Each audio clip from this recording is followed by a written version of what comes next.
வபரகாத்துஹு. நான் எடுத்துக்கொண்டிருக்கும் தலைப்பு ஈருலக கல்வி. அஊது பில்லாஹி மினஷ் ஷைத்தானிர் ரஜீம். பிஸ்மில்லாஹிர் ரஹ்மானிர் ரஹீம்.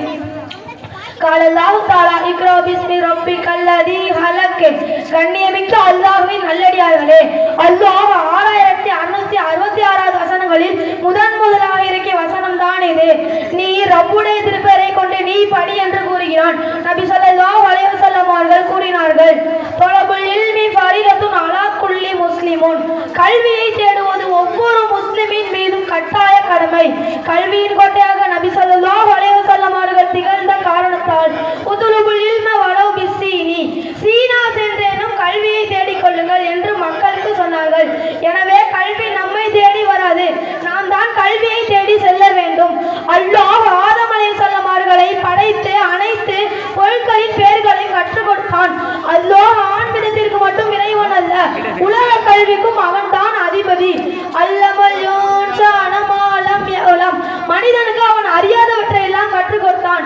மார்க்க கல்வியை மட்டுமே இஸ்லாம் கடமையாக்குகிறது என்று வாதிட்டால் மேற்கண்ட இறைக்கூற்றுக்கு முரண்பாடு போய்விடும். அறியாத விஷயங்களை தான் கற்றுக் கொடுக்க முடியும். இப்பொழுது நமக்கு மார்க்க ஞானமும் இல்லை, உலக அறிவும் இல்லை. மேற்கண்ட வசனத்தில் அல்லாஹ் மார்க்க ஞானத்தை மட்டுமே கற்றுக் கொடுத்தான் என்றால் உலக அறிவு நமக்கு எப்படி வந்தது, ஒட்டகம் அது எவ்வாறு இருக்கிறது என்பதை நீங்கள் கவனிக்க வேண்டாமா என்று விலங்கியல் பாடத்தை அல்லாஹ் கற்பிக்கிறான். இந்த வசனத்தின் தொடர்ச்சியில் வானவியல், புவியியல் போன்ற பாடங்களை அல்லாஹ் கற்றுக் கொடுக்கிறான். ஆனால் இன்று நம்மின் நிலை என்ன? மாணவன் படிக்கும் பொழுது அவனை வெளிநாட்டிற்கு தானே அனுப்ப போகிறோம் என்று விதையை விதைத்து அவனது படிப்பை வீணாக்கிறோம்.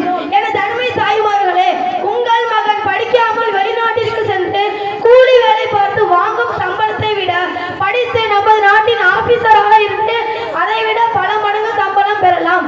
உங்கள் மகனுக்கு படிப்பு வரவில்லையா? அவனை அடிக்காமல் அன்புடன் சொல்லிக் கொடுத்து ஆர்வம் ஊட்டுங்கள். தினமும் ஒரு டம்ளர் தண்ணீரில் அல்ஹம்து சூரா ஓதி ஊதி அவனை குடிக்க சொல்லுங்கள். அவனுக்கு ஞாபக சக்தி கிடைக்கும். இன்ஷா அல்லாஹ் படிப்பும் நல்லா வரும். இதை செய்கிறீர்களா? எத்தனை தாய்மார்கள் உங்கள் குழந்தை படிக்கும் போது அல்ஹம்து சூரா ஓத கற்றுக் கொடுத்து இருக்கீர்கள்? மார்க்க கல்வியாக இருந்தாலும் உலக கல்வியாக இருந்தாலும் ஆரம்பம் செய்யும் போது அஊது பில்லாஹி மினஷ் ஷைத்தானிர் ரஜீம், பிஸ்மில்லாஹிர் ரஹ்மானிர் ரஹீம் என்று சொல்லிதான் ஆரம்பிக்க வேண்டும். இன்று நமது சமுதாய வாலிபர்களின் நிலைமை மிக மோசமாக உள்ளது.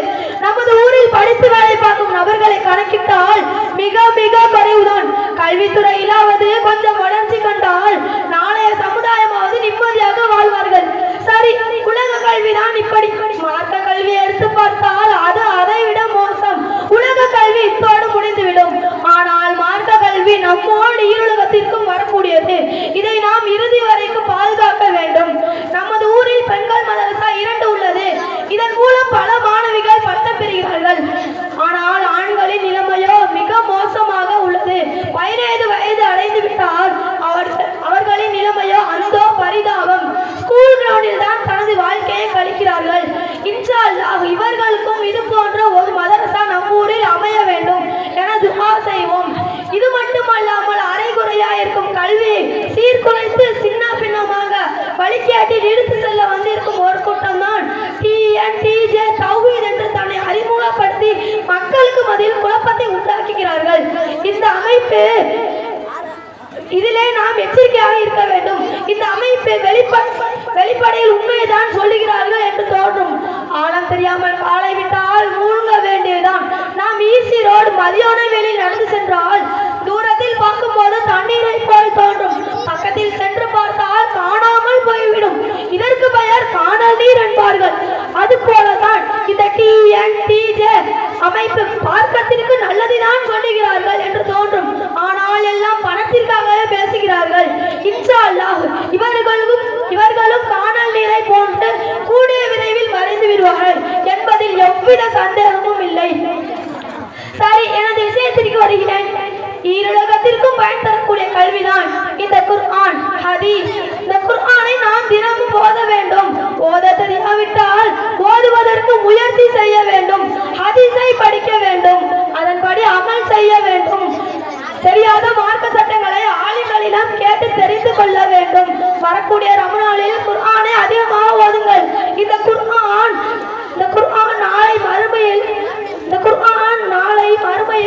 நம்மை சூனத்திற்கு அழைத்து செல்லக்கூடியதாக இருக்கிறது.